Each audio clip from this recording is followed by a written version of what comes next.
በዛሬው ፕሮግራማችን በትግራይ ያለው ሁኔታ ምን ይመስላል? ሰዎች ሸቀጥ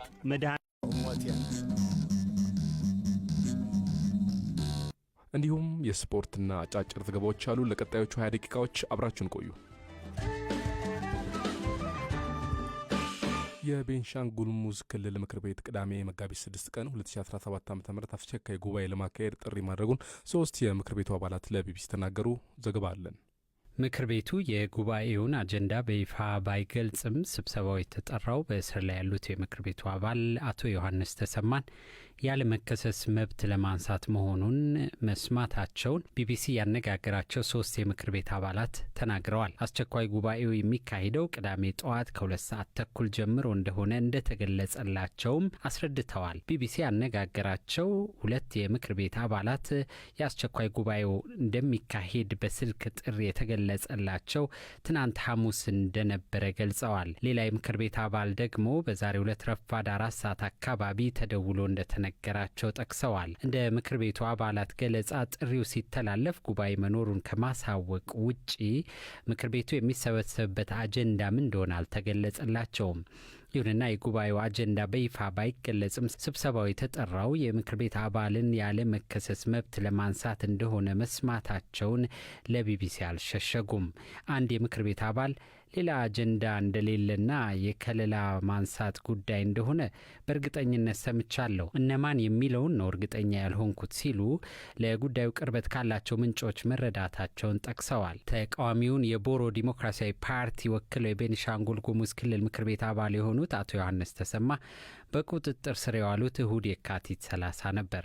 አቶ ዮሐንስ በቁጥጥር ስር የዋሉት ከሌሎች 2 ፓርቲውን የወከሉ የምክር ቤት አባሎች ጋር በመሆን የተሻሻለውን የክልሉ ህገ መንግስትና የተወካዮች ብዛት ያሻሻሉት አዋጆች ተፈጻሚ እንዳይሆኑ ለህገ መንግስት ጉዳዮች አጣሪ ኮሚቴ አቤቱታ ባቀረቡበት ሳምንት ነው። በትላንትናው ዕለት ደግሞ ተሹመውበት ከነበሩበት የቤኒሻንጉል ጉሙዝ ክልል የመንግስት ስራ አመራር ተቋም ዋና ዳይሬክተርነት ተነስተዋል። አቶ ዮሐንስ እስካሁን ድረስ ፍርድ ቤት አለመቅረባቸውን ምንጮች ለቢቢሲ ገልጸዋል። ቢቢሲ ለነገ የተጠራውን ጉባኤ በተመለከተ ከክልሉ ምክር ቤት አፈ ጉባኤ ወይዘሮ አስካለች አልቦሮ እና ሌሎች የክልሉ አመራሮች ተጨማሪ መረጃ ለማግኘት ያደረጋቸው ተደጋጋሚ ጥረቶች አልተሳኩም።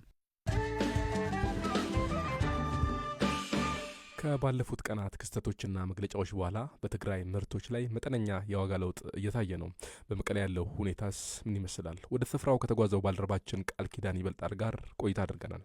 መቀሌ ከተማ ላይ እንግዲህ ከሞላ ጎደል የወትሮ አይነት መልኳን የሚታይባት ሁሉም የንግድ ተቋማት፣ የመስሪያ ቤቶች፣ ሱቆች፣ መደብሮች እንዲሁም ደግሞ መጓጓዣ አገልግሎት የሚሰጡ ተሽከርካሪዎች በሙሉ እንደ ወትሮ ሁሉ እየተንቀሳቀሱ ነው የሚገኘው። ከጥቂት ወራት በፊት እዚሁ ከተማ ነበርኩኝ። ያኔ ከነበረው ምንም የተለየ ነገር አላስተዋልኩም። ያም ሆኖ ግን ሰዎችን በምታነጋግርበት ሰዓት ላይ ያለው የፖለቲካ ትኩሳት እንዳሳሰባቸው መረዳት ትችላለህ። አንዳንድ ሰዎች ደግሞ በተለያዩ ሁኔታዎች ላይ ድንገት ነገሮች ከተባባሱ በሚል ራሳቸውን በማዘጋጀት ላይ ያሉ ይመስላል። ለምሳሌ ያህል በምግብ ሸቀጦች ላይ በተለይ መጠነኛ የሚባል መወደድ እንዳለ ነግረውናል። ይህም የሆነው የተለያዩ ሰዎች በተለይ ከጥቂት ቀናት በፊት ነገሩ መጋጋል በጀመረበት ሰዓት ላይ ሸመታ በማብዛታቸው እንደሆነ ገልጸውልናል። ከዚህም በተጨማሪ ደግሞ በተለይ ከ2 እና ከ3 ቀናት በፊት ባንኮች ላይ ረዣዥም ሰልፎች ይታዩ ነበረ። የተለያዩ ሰዎች የሚመጡ አይታወቅም በማለት ገንዘብ ከሂሳብ ደብተራቸው ላይ ለማውጣት በሚያደርጉት ጥረት መጨናነቆች ይታዩ እንደነበረ መረዳት ችለናል። ከዛ በዘለለ ግን አብዛኛው የከተማዋ ነዋሪ ዘንድ ነገሮች ወደ መረጋጋት እንዲመለሱ፣ የተካረረው የቃላት ልውውጥ እንዲረግብ እና ሰላም እንዲሰፍን ፍላጎት አለ። የከተማው እንቅስቃሴ ግን አሁን ባለው የፖለቲካ ጡዘት ምክንያት ተቀይሯል ለማለት ይከብዳል። ነዋሪዎችን ካነጋገራችሁ እቃዎችን ከመግዛት ባንክ ቤት ከመሄድ ባሻገር ስጋት አላቸው ወይ? ነገሮች ወዳልተፈባ አቅጣጫ ግጭቶች ሊባባሱ ይችላሉ የሚል ስጋት አላቸው? የዛ አይነት ስጋት በሚገባ አለ። አንድም ከጥቂት ዓመታት በፊት ከነበረው ጦርነት ከፈጠረው ጠባሳ ጋር በተገናኘ የተፈጠረ ነው ይኛው። ምክንያቱም በወቅቱ እንግዲህ እንደምታውቀው ከፍተኛ የሆነ ችግር ነው እዚህ የነበረው። አካባቢው ሙሉ በሙሉ ሊባል በሚጠጋ ደረጃ ከዓለም ተቆራርጦ ነበር። ኢንተርኔትና የስልክ አገልግሎቶች አልነበሩም። ባንኮች አይሰሩም ነበር። ከዛም በዘለለ ከፍተኛ ደም መፋሰስ ነው የነበረው። ይሄ ከአብዛኛው ሕዝብ ውስታ ላይ ገና ያልተፋቀ ጉዳይ በመሆኑ በመሆኑ ማንኛውም አይነት ግለት ትልቅ አትኩሮትን ይስባል። ከዚህ ጋር በተገናኘ ስጋቱ ከፍተኛ ነው። በርካታ ሰዎችም እየተከናወነ ያለውን ነገር በጣም በንቃት ነው እየተከታተሉ ያሉት። ምክንያቱም አንድ ሰው እንደውም ምናሉኝ ከባለፈው ጦርነት መነሳት በፊት በነበሩ ወራት የቃላት መወራወሮች፣ ጡዘቶች በነበሩበት ወቅት ላይ እንዲህ እንደው ወደ የለየለት ጦርነት ይሄዳል የሚል ግምት አልነበረኝም። ስለዚህ አሁን ልክ እንደዛው አይነት ስህተት መስራት አልፈልግም። ስለዚህ በተቻለ መጠን ሁሉን ነገር በንቃት እየተከታተልኩ ነው ያሉኝ ሰው አሉ። ስለዚህ የዛ ጦርነት ጠባሳ አሁንም በሰዎች ላይ ስላለ እሱ እንግዲህ ጉዳዩን በንቃት እየተከታተሉ አድርጓቸዋል። ከዛ በዘለለ ግን ሙሉ በሙሉ በሚባል ደረጃ የምታናገራቸው ሰዎች የሚነግሩ ነገር ምንድን ነው? ሌላ የተኩስ ልውውጥ፣ ለሌላ የደም መፋሰስ መጋለጥን እንደማይፈልጉ ነው። አብዛኛው ሳይሆን ሙሉ በሙሉ ያናገርናቸው ሰዎች ወደዛ ጊዜ መመለስ አንፈልግም። ግጭቶች በየትኛውም ደረጃ ከፍተኛ ጦርነት መሆኑ አነስተኛ መጠን ያለው ግጭትም ቢሆን እንዲፈጠር አንፈልግም። ከዛኛው ገና ገግመን አልጨረስ የሚል አስተያየት ነው ያለው። በርካታ ሰዎች ጉዳት ደርሶባቸዋል። የገቢ ምንጫቸው የተቋረጠባቸው ሰዎች አሉ። የአካል ጉዳት የደረሰባቸው ሰዎች አሉ። ልጆቻቸውን ወይም ደግሞ ወንድም እህቶቻቸውን ከጦርነቱ ጋር በተገናኘ በአንድ ወይንም በሌላ መልኩ ያጡ ሰዎች አሉ። ጦርነቱ ክልሉ ምጣኔ ሀብት ላይ ከፍተኛ ድቆሳ በማድረሱ እስካሁን ድረስ ሙሉ በሙሉ የተነቃቃ የምጣኔ ሀብት እንቅስቃሴ ያለ ማለትም ይከብዳል። ስለዚህ ብዙ ሰዎች ገና ራሳችንን መልሰን ለመገንባትና ለማገገም እየጣርን ባለበት ሰዓት ላይ ወደዚህ መመለስ አንፈልግም። ከዚህም በዘለለ ደግሞ በመቶ ሺዎች የሚቆጠሩ ገና ወደ ቀያቸው ያልተመለሱ ተፈናቃዮች ባሉበት ሰዓት ላይ እንደ አዲስ ሌላ አይነት መካረር ውስጥ መግባት አያስፈልግም የሚል አስተያየት ነው ያላቸው። ምናልባት ከህወሓት ባለስልጣናት የተባለ አዲስ ነገር አለ? በትናንትናው ዕለት እዚህ ከተማ ውስጥ ከጊዜው አስተዳደሩ ጋር ቁርሾ ከገባው የህወሓት ቡድን ውስጥ አባል የሆኑ ከፍተኛ ሹማምንት መግለጫ ሰጥተው ነበረ በትግርኛና በእንግሊዝኛ ቋንቋ። ከነሱ ለመረዳት እንደቻል ነው እነሱ አቋም ምንድን ነው? አሁንም ድረስ መንግስት ጋር በተፈረመው የሰላም ላይ የጸና አቋም አለን። እሱ እንዲተገበር ነው እንጂ እንዲሸራረፍ አንፈልግም። ያለን ግጭትም ያለን ቅራኔም እሱ በትክክል አልተፈጸመም የሚል ነው ይላሉ። ከዚህም በዘለለ ደግሞ ስለ አዲስ ግጭት ይነሳል፣ አዲስ ትርምስ ይነሳል እየተባለ የሚወራው ነገር በጣም የተጋነንና የፖለቲካ ግብ ያለው ነገር ነው። ሁሉም ነገር የተረጋጋ ነው አይነት ጉዳዩን የማሳነስ አይነት አስተያየት ሰጥተዋል። ስለዚህ ቢያንስ በእነሱ ወገን ያለው አቋም ይሄ ነው። ባልደረባችን ቃል ኪዳን ይበልጣል ለሰጠን መረጃ ከልብ እናመሰግናለን። እሺ፣ አመሰግናለሁ። ከዚሁ ርዕሰ ጉዳይ ሳንወጣ የጦርነት ድባብ ባጠላባት የትግራይ ሰዎች ስሜት ምን ይመስላል በሚል እዚያው የሚገኘው ባልደረባችን ግርማይ ገብሩ ጥቂት ነዋሪዎችን አነጋግሮ የላከልን እንደሚከተለው እናቀርበዋለን። ጦርነት ከዚህ ቀደም ስለጎዳን አሁን ዳግም እንዳይመጣብን እንፈራለን። በጣም ነው የምንፈራው። የሀብታም ልጅ እየወጣ ነው፣ የድሃ ልጅ ነው የሚጎዳው። የድሃ እናት ተጎዳች። 2 ልጆቼ ከዚህ ቀደም ታጋይ ሆነው ነበር። አንደኛው ልጅ ተጎዳ፣ ሌላኛዋ በሰላም ተመለሰችልኝ። አሁን አዋሽ ለሕክምና ይመላለሳሉ። አሁን በሰላም እንዲመሩን ነው የምንፈልገው። የተፈናቀሉት ወደ ቤታቸው እንዲመለሱ ነው የምንፈልገው። አገራችንን በቶሎ ሰላም ያደርግልን ነው የምንለው። عدنا سلام تهيبهم نابقلب معلتي سلام نركب መቼም የምንሰማው ነገር በጣም የሚያስፈራ ነው። ያሳለፍነው መከራ አልበቃ ብሎ ወደ ሌላ መከራ ልንገባ ነው ወይ ብሎ ሰው ጭንቅ ውስጥ ነው። ወጣቶቻችን በቃ ተሳቀው አለቁ። ከዚህ ቀደም ወኔ ነበረ። በዚህ ሰዓት ግን ወኔ ሞራል የሚባል ነገር የለም። በሰቀቅንና በጭንቅ ነው ወጣቶች አድረው የሚውሉት ውለው የሚያድሩት። መቼስ ምን ይባላል? ከዚህ መከራ እግዚአብሔር ያውጣን ነው። አሁን ሰዎችን የሚያሰጋው ነገር አብዛኛው ጦርነት አለ የሚል ነገር ነው። በተጨማሪ የኢኮኖሚ ችግርም አለ። ከቀየው ተፈናቅሎ በድንኳን ነው የሚኖረው። እኔ ራሴ ጉዳት አጋጠመኝ። አሁን አካል ጉዳተኛ ነኝ። ለዚህ ያበቃን እኮ ሰላም በማጣታችን ነው። መቀለ ዛሬ የተለየ ያስተዋልኩት ነገር አለ። አንደኛ ንግድ ባንክ በር ላይ ሰልፍ አለ። ኤቲኤም ሰልፍ አለ ብር ለማውጣት። የከፋ ነገር ሊፈጠር ይችላል በሚል ነው። ባንክ ደግሞ ገንዘብ ከጨረሱ ኋላ ገንዘብ አይገኝ። በዚህ ፍርሃት ነው ሽር ጉድ ያለው። ገበያ ደግሞ ሰዎች ሸቀጥ፣ መድኃኒት ለመሸመት ይሯሯጣሉ። ገበያ ላይ ትንሽ ዋጋ ጭማሪ አለ። እኔም እህል ለማስፈጨት እየተሯሯጥኩ ነው። ለምን ብትል በባለፈው ጦርነት ያየነው ነገር ስላስተማረን። በሌላ በኩል ብዙ ሰዎች ሲያወሩ የምትሰማው በማይመለከተን ጦርነት ውስጥ እንዳንገባና በፖለቲከኞቻችን ስህተት ወደ ጥፋት እንዳናመራ ነው።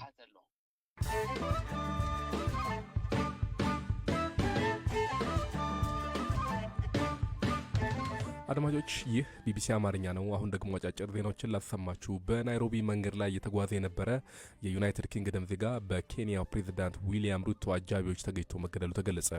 አንድ አሽከርካሪ በፖሊስ ተይዞ የነበረ ቢሆንም በዋስ ተለቋል።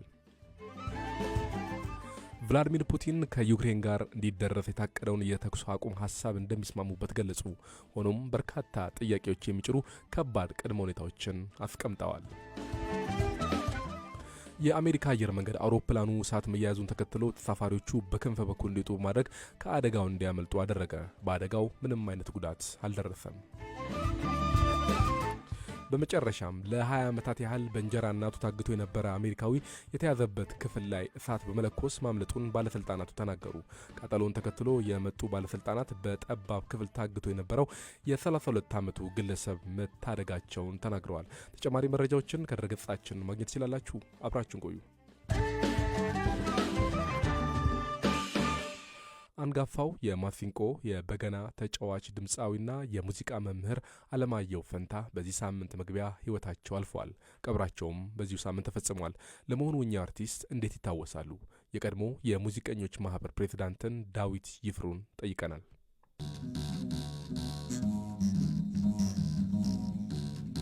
ብልነው ስትሉኝ የወትሞኝነቴን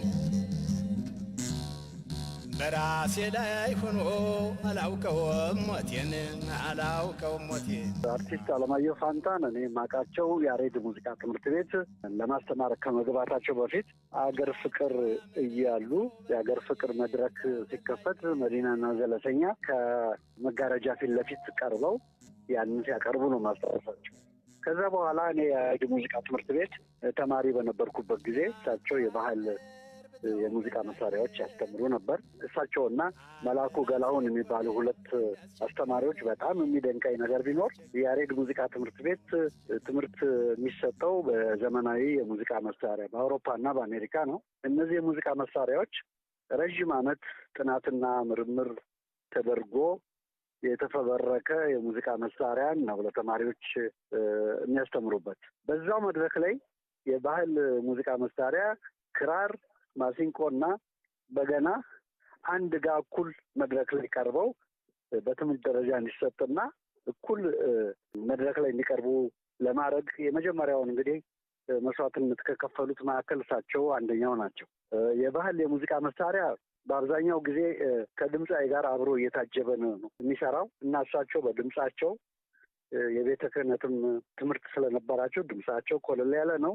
ራሳቸውን እያጀቡ ረዥም ዓመት ሰርተዋል። ከዚህ ባሻገር ደግሞ የኢትዮጵያ የሙዚቃ አይነቶች የተለያዩ ነው። የባህላዊ ቢባልም ይሄ ለምሳሌ ቀረርቶ፣ ሽለላ የሚባለው በተለይ በአገሪቷ ችግር ባጋጠመበት ጊዜ ወታደሮች ወይንም ለዚህ ለጦርነት የተነሱ ሰዎች ተደፋፍረው ወደ ጦርነት ሄደው እንዲያሸንፉ ከፍተኛውን እድል የሚሰጡ ከነበሩት መካከል እሳቸው በሽለላና በፉከራ ያደረጉት ነገር ትልቅ ለሀገሪቷ መቆምና መቀጠል ትልቅ አስተዋጽኦ አድርገዋል እላለሁ። ከዚህ ባሻገር እንግዲህ ብዙ አባትና እናት ልጁ እንዲማርለት የሚፈልገው ብዙ ሙያዎች አሉ። ለምሳሌ በኢንጂነሪንግ እንዲማር፣ በሜዲካል እንዲማር፣ በፓይለት እንዲሆን፣ እርሻ እንዲሆን እና ሌሎቹንም የመካኒክ ትምህርት እንዲማር ብዙ ይገፋፋል። ግን የአርት ትምህርት ላይ ልጄ ይሄ ሙዚቀኛ ይሁን ዘፋኝ ይሁን ብሎ የሚገፋፋ ቤተሰብ የለም። ከአርቲስት አለማየሁ በጣም የማደንቀውና ሁልጊዜ በአእምሮ ውስጥ የሚቀረጸው ምንድን ነው፣ እኚህ ሰውዬ የዚህ ጥበብ ባለቤት ቢሆኑም ጥበቡ ክብር ባለማግኘቱ እሳቸውም እንዳልተጠቀሙ እሳቸውም ያውቃሉ፣ ሁላችንም እናውቃለን። ነገር ግን ልጆቻቸውን በሙሉ ሙዚቃ ተምረው በሙዚቃ ከፍተኛ ደረጃ እንዲደርሱ አበረታተው አሁን በማስተማር ላይ ያሉ የእሳቸው ልጆች አሉ። እንደዚህ አይነት መስዋዕትነት መክፈል ለቤተሰብ በጣም ከባድ ነው። እንግዲህ ብዙ ወጣቶች ይህንን የሙዚቃ ጥበብ በሚማሩበት ጊዜ ወይ ጊታር ወይ ሳክስፎን ወይ ፒያኖ ወይ ቫይለን ነው የሚማሩት እና የባህል መሳሪያ በጣም የተናቀ ስለሆነ ብዙዎቹ የባህል መሳሪያ አይማሩም። ግን እሳቸው የባህል መሳሪያን በብቃት እየተጫወቱ እየዘፈኑ ሰውን መማረክ በመቻላቸው በትምህርት ቤትም በኩል ያሉ ተማሪዎች የእሳቸውን ትጋትና ብቃት አይተው የባህል መሳሪያ እንዲማሩና ብቁ እንዲሆኑ አብቅተው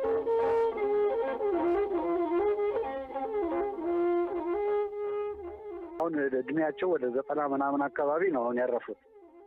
ይሄ ሁሉ እድሜያቸውን በሙሉ በዚህ ሙያ ውስጥ ያሳለፉ ናቸው። ውጭ ሀገር እየሄዱ ስለ በገና፣ ስለ ክራር፣ ስለ ማሲንቆ፣ ስለ ዋሽንት ገለጻ እየሰጡ የሀገራችን ሙዚቃ በዓለም አቀፍ ደረጃ እንዲታወቅም ከፍተኛ አስተዋጽኦ አድርገዋል እና ለዚህ ለባህል የሙዚቃ መሳሪያ እስከዛሬ ድረስ መቆየትና መታወቅ እና ብዙ ወጣቶችም እንዲከታተሉት ለማድረግ እሳቸው አርአያነታቸው ከፍ ያለ ነው እላለሁ። እኔስ ፍረድ ቢሉኝ ሞት በደለኛ ነው። አንድ ሰው ለምስል ቁሞ ቢቀር ምነው ናምነው።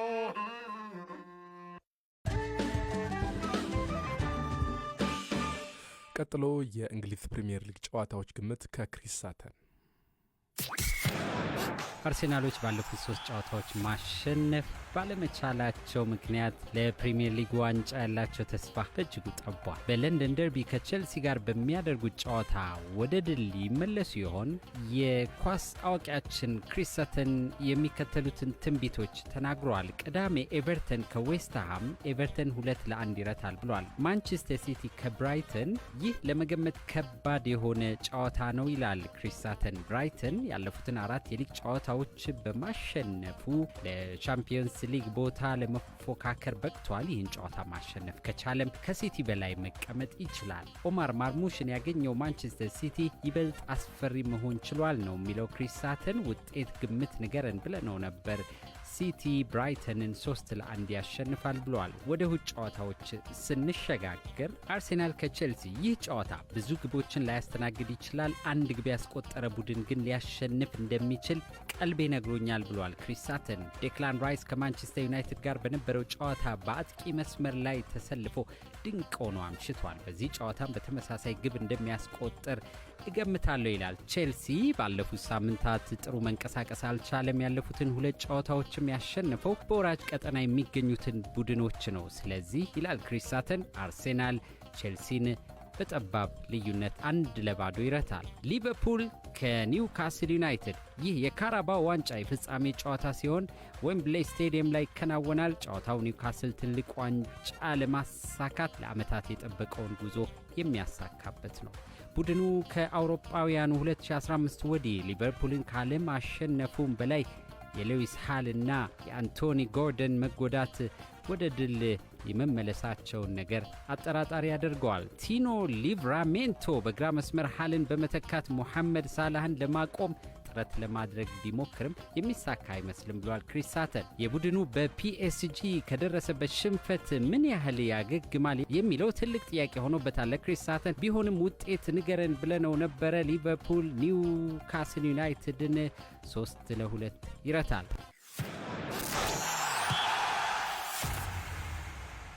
አድማጮች ስትከታተሉ የቆያችሁት ቢቢሲ አማርኛን ነበር። ዕለታዊ የራዲዮ ስርጭታችን በፌስቡክ በሳተላይትና በአጭር ሞገድም ይገኛል። ተጨማሪ መረጃዎችን ለማግኘት ድረገጻችንን www.bbc.com/amharic እንዲሁም የፌስቡክ ገጻችንን ቢቢሲ ኒውስ አማሪክ እንዲሁም አዲሱን የዋትሳፕ ገጻችን ቢቢሲ ኒውስ አማሪክን መጎብኘት ትችላላችሁ። ዘገባዎቹን በማቅረብ ዮም ሞገስ፣ በቴክኒክ ቁጥጥር ቴሬሳ ዋንጅሩ ችጌ አብረናችሁ ቆየን። መልካም ምሽት፣ መልካም ቅዳሜና እሁድ።